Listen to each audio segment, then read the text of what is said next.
सभी लोगों को मेरा प्यार भरा नमस्कार। मैं कमल भंडारी और आप देख रहे हैं विकास जनता की आवाज़।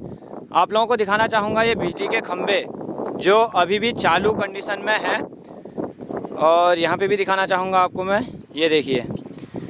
और ये बिजली के खंभे कभी किसी, जैसे ये तो रोखड़ है, रोखड़ में तो कभी लगे नहीं होंगे ये। यहाँ पे जो आवासीय मकान या उनकी जो ज़मीनें हुआ करती थी, उन ज़मीनों पे यह खंभे थे जो आज रोखड़ में तब्दील हो गए हैं, देखिए ये। और इस विषय पे जो है यहाँ के क्षेत्र के जनप्रतिनिधि लोगों द्वारा काफ़ी ज़्यादा आवाज़ उठाई गई है, लेकिन सरकार के कानों तक यह बात नहीं पहुँच पा रही है। क्योंकि मेरा कहना है सरकार से कि अगर ये आपदा जो आई हुई है, इस आपदा में जो नुकसान हुआ है, अगर इसकी भरपाई ना हो सकती है तो कम से कम सरकार को जो है इनकी सहूलियत के हिसाब से थोड़ा बहुत इनको ठीक ठाक कर दिया जाता, या फिर इनको कुछ ना कुछ सुविधा दी जाती। दिखाना चाहूँगा आपको 2024 में यह आपदा आई हुई थी और इसमें प्रशासन द्वारा घोषणा करी गई थी कि ये मलबा जो है ये हट जाएगा करके, और यहाँ पे जो भी जो खेत खलिहान थे उन खेत खलिहानों को दोबारा तैयार करवाया जाएगा करके एक जगह सरकार के रोको। और अब ये देखिए, ये कभी यहाँ पे ज़मीन कमाने वाली हुआ करती थी, आज लंगूरों के बैठने की जगह हो गई है ये। और आप लोगों को दिखाना चाहूँगा, ये देखिए, ये यहाँ पे पहले जब ये ज़मीन कमाओ वाली ज़मीन थी तो अभी भी इन रोखड़ों में, ये चारों तरफ रोखड़ है, देखिए आपको दिखाना चाहूँगा, ये चारों तरफ रोखड़ है और चारों तरफ एकदम ये जो है ये आपदा की भेंट चढ़ा हुआ आपका जो भी मैं दिखाऊँगा ये पूरा ही। और आप लोगों को एक अद्भुत चीज़ दिखाना चाहूँगा। अगर लोग कह रहे हैं कि ये पूरा रोखड़ ही है, तो यहाँ पे देखिए ये फलदार वृक्ष, ये इतने सारे फल इसमें आए हुए हैं। अभी किसी न किसी का तो पेड़ होगा ही, किसी न किसी की ज़मीन होगी। तो ये एक आपदा की भेंट ऐसे चढ़ गया है कि न इसमें कुछ ये सफाई हो पा रही है, न इसमें जो जिसका होगा ये न इसमें ध्यान दे पा रहा है। तो सरकार से मेरा करबद्ध निवेदन है, प्लीज़ इस चीज़ को अगर जल्द से जल्द अगर इस समस्या को आप हटा देते हैं तो क्षेत्र की जनता आपकी शुक्रगुजार रहेगी। और समय रहते इस चीज़ को अगर समय से न करा जाए तो ये और बड़ी किसी जनहानि को न्योता दे सकती है। तो आप सभी लोगों से मेरा जनता जनार्दन से अनुरोध है, कृपया वीडियो को शेयर करें ताकि किसी क्षेत्र के गाँव की जगह जो है दोबारा सही हो जाए। और प्रशासन का कहना था, जिन्होंने आश्वस्त भी किया था कि भाई जब ये यहाँ पे ये बाढ़ आई थी तो प्रशासन का कहना था कि भाई इस चीज़ को हम क्लियर कर देंगे करके, लेकिन अभी तक यह क्लियर नहीं हो पाया है। और बिजली विभाग से भी बार बार शिकायत करने के अनुसार बिजली विभाग भी अपने कार्य को अंजाम नहीं दे पाया है।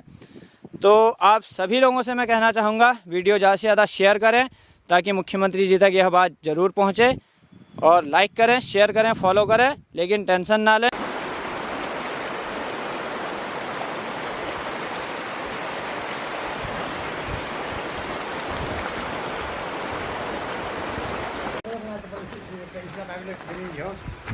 यहाँ मुख्यमंत्री जी आए थे, पहले उन्होंने घोषणा की थी, यहाँ देखा था पूरा खेत था पहले हरा भरा, ये बह गया।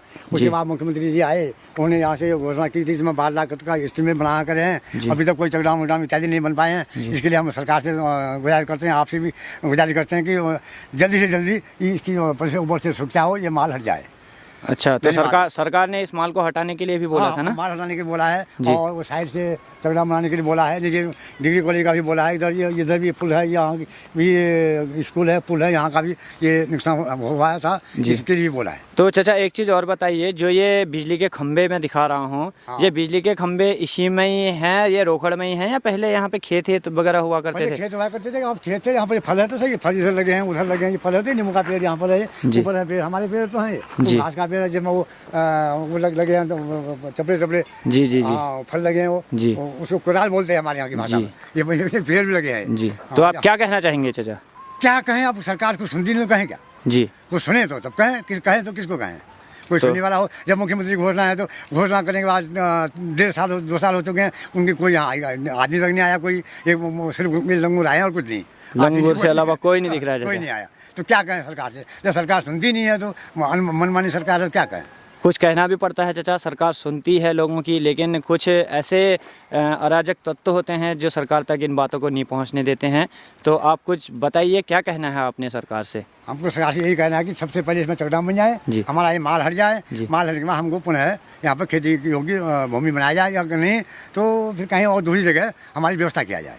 बहुत बहुत धन्यवाद चाचा। यहाँ के रहने वाले हैं, यहाँ के निवासी हैं जी। सरकार से भी हम लोग बार बार यही मांग कर रहे हैं कि हमारी पहले यहाँ खेती हुआ करती थी जी। तो हम लोगों को थोड़ा घर से भी कोई ऐसे खाने में या कोई बच्चों को पालने में कोई दिक्कत नहीं हुआ करती थी जी। तो जब से सर ये 2 साल लगभग हो गए हैं, ये खेत बह गए हैं, तो तब से हमारी खेती करना भी नामुमकिन हो गया है सर जी। तो इसलिए मैं तो बाकी तो क्या कह सकता हूँ, सरकार से विशेष हमारा यही अनुरोध रहता है, क्योंकि हम तो खुद जुड़े ही रहते हैं, हर जगह कहीं न कहीं पे जाते भी हैं, बात भी अपनी रखते हैं जी। तो सुनते हैं सुनने को, लेकिन कहीं कहीं लापरवाही हो जाती है। थोड़ा मेरा विशेष करबद्ध निवेदन है कि थोड़ा यहाँ चकडाम बन जाए। थोड़ा पलंप वालों के लिए कहा था, कुछ एस्टीमेट बने हैं या नहीं बने हैं, तो इस बारे में थोड़ा लोगों को संतुष्टि हो जाए। तो थोड़ा ये माल हट जाता तो सर पुनः इनको और जागृति कर देते खेतों को, तो हम लोगों को थोड़ी सुविधा हो जाती है। आपका क्या कहना है सर अंत में? मेरा कहने का ये है कि सर हमारे ये खेतों से ये फालतू का मलबा हट जाता, ये हाईवे रोड से आया हुआ मलबा है जी ना जी। तो थोड़ा ये मलबा हट जाएगा, थोड़ा लोगों को ज़मीन के संबंधित थोड़ा सुधारीकरण हो जाएगा, थोड़ा चकडाम बन जाएंगे, पलंप वाल बन जाएंगे, तो इससे ऐसा होगा कि थोड़े लोग इधर उधर जाएंगे नहीं, अपने बच्चों को पाल सकते हैं जी। तो अपना थोड़ा परवरिश में थोड़ा उन लोगों का विशेष सहयोग हो जाएगा। आपका कहने का ये तात्पर्य है कि जो इस जगह पे जो भी फसल हुआ करती थी उससे लोगों का पलायन न बढ़े और इसी को ही सुधारीकरण हो जाए, तो पलायन रोकने का सबसे बड़ा मुद्दा हो सकता है। 2024 काफ़ी खेत बह गए ग्रामीणों के, कम से कम 50-60 नाली ज़मीन करीबन बह गई है, मलबा भर गया है इसमें जी। अब लोग खेत भी नहीं पहचान पा रहे हैं इसमें अपने। मैं सरकार से अनुरोध करना चाहूँगा कि इसको मतलब एक चकबंदी के माध्यम से खेतों का भी बंटवारा किया जाए जी। और उन खेतों को सही किया जाए जी। और सीएम साहब ने भी घोषणा की थी कि यहाँ पे पलंप वाल बनेंगे, ये पूरा सेफ्टी दीवार बनेगी करके जी। और कुछ काम हुए हैं इसमें, कुछ शुरू भी हो गए हैं। उधर डिग्री कॉलेज के साइड को भी शुरू हो गया, इधर घमटा साइड को भी शुरू हो गया जी। और ये कुछ रहे कुछ काम बाकी रह गया है जी। और तो ये इन बिजली के खंभों के लिए क्या कहना चाहेंगे सर आप? बिजली के खंभों के लिए तो मैंने भी विद्युत विभाग को ज्ञापन दिया है कि इससे कभी कोई बड़ा नुकसान हो सकता है करके इनकी सुरक्षा की जाए या इनको शिफ्ट किया जाए जी। तो आपका पूरे इस प्रकरण में क्या कहना है सर?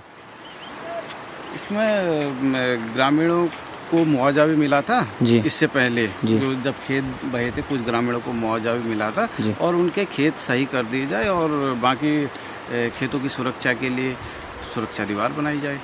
ये देखिए, जो भी ये खेत खलिहान हैं ये रोखड़ से मिल गए हैं और कितनी अच्छी यहाँ पे सरसों की खेती हो रही है। देखिए आप, पूरा एकदम ये पूरा एकदम लहलहाती फसल है, लेकिन ये पूरा एक आपदा की भेंट चढ़ गया है। आप लोग देखिए और बने रहिए।